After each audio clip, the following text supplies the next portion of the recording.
উড়ে যায় সময়ের ধুলো, বেরিয়ে আসছে আশ্চর্য সব কাহিনী।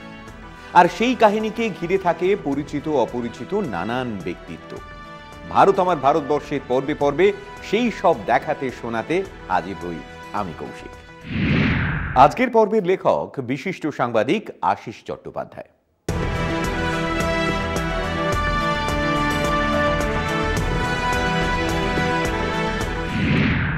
আগের পর্বে বলেছি কলকাতায় আলিপুর জেলে জওয়াহরের সঙ্গে দেখা করতে গিয়েছিলেন ইন্দিরা। সেটা 1934 সালের মে মাস।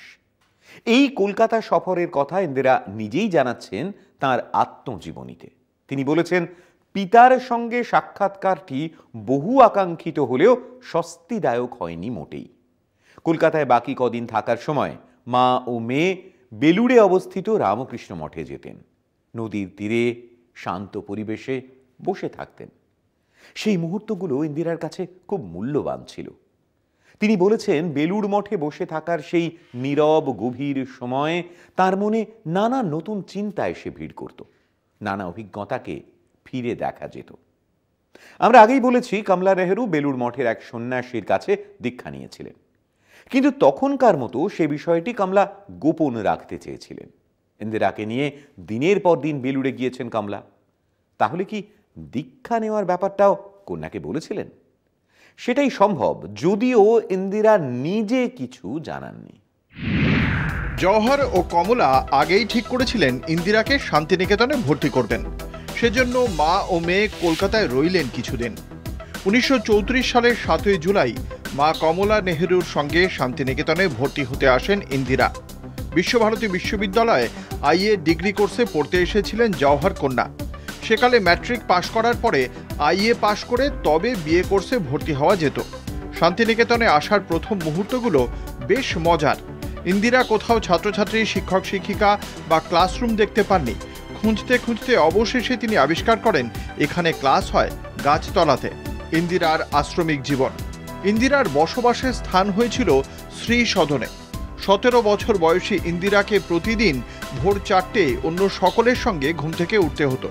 থাকার জায়গায় কোনো ফ্যান বা বৈদ্যুতিক পাখা ছিল না। বোলপুরের গরমে কষ্ট পেতেন ইন্দিরা। সকাল 6টা নাগাদ খেতে দেওয়া হতো পুরি ও ডাল। বিখ্যাত শিল্পী নন্দলাল বসু ছিলেন ইন্দিরার স্থানীয় অভিভাবক বা লোকাল গার্জেন। বাংলার বীরভূম জেলার বোলপুরের জল, হাওয়া, শিল্প, সাহিত্য ও চারুকলায় পূর্ণ এক সম্পূর্ণ ভিন্ন পরিবেশে চট করে মানিয়ে নিতে পারেননি ইন্দিরা। তিনি পরে বলেছিলেন, আমাদের নিজেদের বাড়ি এত রাজনৈতিক ছিল, যদিও বাবার নানা ধরনের বন্ধুরা ছিলেন সুপণ্ডিত ব্যক্তি থেকে সাধারণ কৃষক। আমাদের বাড়িতে তাই দেখা করতে আসা মানুষের ভিড় লেগেই থাকতো, কিন্তু আমাদের বাড়িতে চারুকলা বা গান বাজনার ব্যাপারটা বিশেষ একটা ছিল না। শান্তিনিকেতনে সবার সঙ্গে এক ঘরে না থেকে ইন্দিরা আলাদা থাকতে চেয়েছিলেন, কিন্তু পিতা জওহর তাঁকে নিরস্ত করেন। চিঠি লিখে তিনি কন্যাকে বোঝান, সহপাঠীদের সঙ্গে বন্ধুত্ব গড়ে তুলতে হলে এক ঘরেই থাকা ভালো। তাছাড়া শান্তিনিকেতনে একসঙ্গে থাকাটাই যেহেতু নিয়ম, আলাদা থাকলে বিশ্ববিদ্যালয় কর্তৃপক্ষ ও শিক্ষকরা ব্যাপারটা ভালোভাবে নাও নিতে পারেন। বাবার উপদেশ কন্যা মেনে নিয়েছিলেন। অন্য ছাত্রছাত্রীদের সঙ্গে ইন্দিরাও নিজের কাপড় নিজে কাচতেন, বাসন মাজতেন, ঘর ঝাড়পোঁছ করতেন। জওহরের কথা রাখতে ইন্দিরা সাধারণ শাড়ি পরে অন্যদের মতোই খালি পায়ে থাকতেন। তার জীবনীকার পুপুল জয়াকার জানাচ্ছেন, খালি পায়ে হাঁটলেও ইন্দিরার পা বেশ নরমই রয়ে গিয়েছিল। পুনার স্কুলে থেকে অভ্যস্ত হওয়ার কারণে এসব কাজ করতে ততটা অসুবিধা হয়নি ইন্দিরার। সেকালে শান্তিনিকেতনে নানা উৎসব তথা উদ্যাপন লেগেই থাকত। এসবের প্রত্যেকটিতে যোগ দিতেন ইন্দিরা। বনভোজন, পৌষ উৎসব, বসন্ত উৎসবে অংশগ্রহণ করতেন উৎসাহ নিয়ে। সাংস্কৃতিক নানা কাজকর্মেও অংশ নিতেন, প্রশংসাও পেতেন। সহপাঠীদের সঙ্গে ত্রিবেণী ভ্রমণের ব্যবস্থা হয়েছিল একবার। এতই ভালো লাগলো সেই পর্যটন যে পিতা জওহরকে চিঠি লিখে নিজের উচ্ছ্বাসের কথা জানিয়েছিলেন ইন্দিরা। ধীরে ধীরে বন্ধুও পেলেন অনেক। কি পড়বেন ইন্দিরা, এ নিয়ে কিছুটা চিন্তাভাবনা করতে হয়েছিল জওহরকে। কন্যার শিক্ষার ব্যাপারে জওহর ও কমলার চিন্তার ঐক্য দেখা যায়। মূল ভাবনাটি ছিল ইন্দিরা এমনভাবে লেখাপড়া শিখুক যাতে সে নিজেই যথেষ্ট উপার্জন করতে পারে, যাতে তাঁকে ভবিষ্যতে স্বামীর ওপর আর্থিকভাবে নির্ভরশীল হয়ে থাকতে না হয়। তাছাড়া বিজ্ঞান শিক্ষার পক্ষপাতী ছিলেন ইন্দিরার পিতা ও মাতা। বিলেতে শিক্ষিত জওহরের বিশ্বাস ছিল, বিজ্ঞান না জানলে চারপাশের প্রকৃতি তথা অস্তিত্বকে বোঝা যায় না। কিন্তু জওহর এটাও বুঝতেন যে বিজ্ঞান বা ওই ধরনের কোনো বিষয়ে শান্তিনিকেতনে তেমন একটা উচ্চমানের শিক্ষা পাওয়া যাবে না। অথচ শান্তিনিকেতনে কন্যা পড়াশোনা করুক, এই ইচ্ছেটা নেহেরু পরিবারের তিনজনেরই ছিল। তাই যে বিষয়ে বিশ্বভারতী বিশ্ববিদ্যালয়ে উচ্চমানের শিক্ষা পাওয়া যাবে সেগুলিই পড়ার কথা ভাবা হয়েছিল। কবিগুরু নাম দিলেন প্রিয়দর্শিনী। ইন্দিরা একাধিক ভাষা, সাহিত্য, ইতিহাস প্রভৃতি বিষয় নিয়ে পড়তে থাকলেন। 4টি ভাষা শিখতেন ইন্দিরা: হিন্দি, বাংলা, ফরাসি ও জার্মান। তাছাড়াও শিল্পকলা, নৃত্য, রবীন্দ্রসঙ্গীত প্রভৃতি চারুকলাতে তালিম নিতেন। সেকালের বিখ্যাত বিদ্বান তথা পণ্ডিতদের শিক্ষক হিসেবে পেয়েছিলেন ইন্দিরা ক্ষিতিমোহন সেন, নন্দলাল বসু, প্রভাত কুমার মুখোপাধ্যায় প্রমুখ। এমনকি স্বয়ং রবীন্দ্রনাথ ঠাকুরও ইন্দিরার শিক্ষক ছিলেন।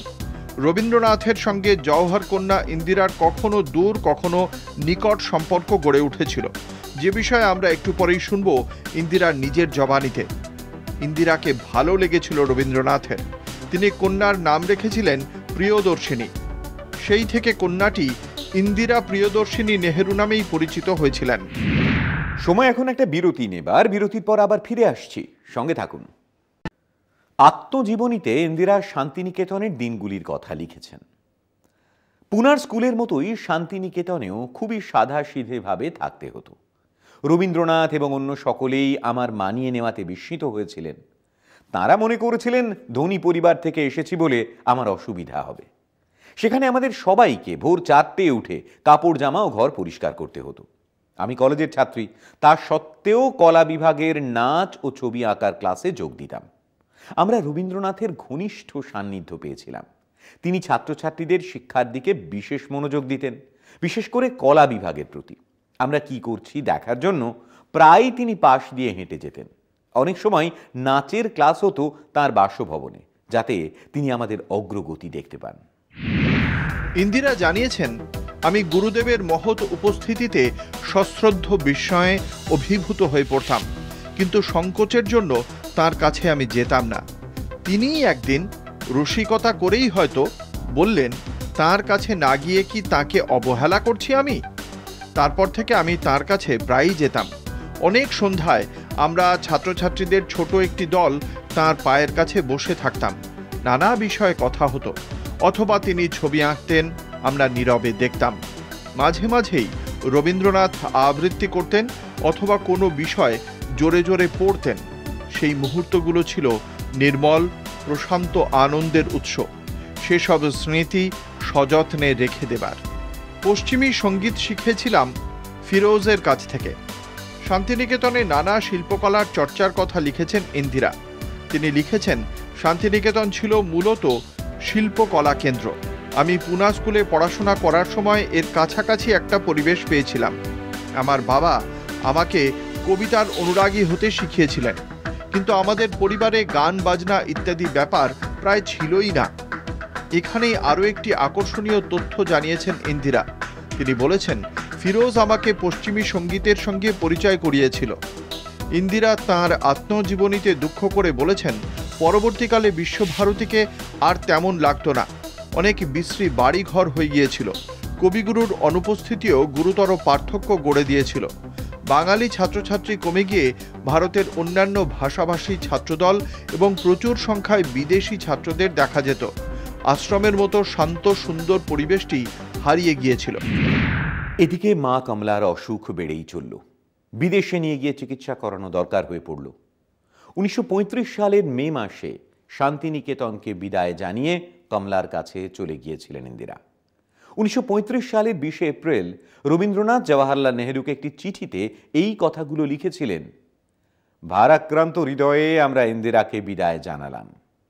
কেননা সে ছিল আমাদের আশ্রমের সম্পদ। আমি তাকে নিবিড়ভাবে দেখেছি। আমি মনে মনে তোমার প্রশংসা করতাম আর ভাবতাম, কত সুন্দরভাবেই না তুমি কন্যাকে বড় করেছ। আশা করি পরিস্থিতির উন্নতি হবে।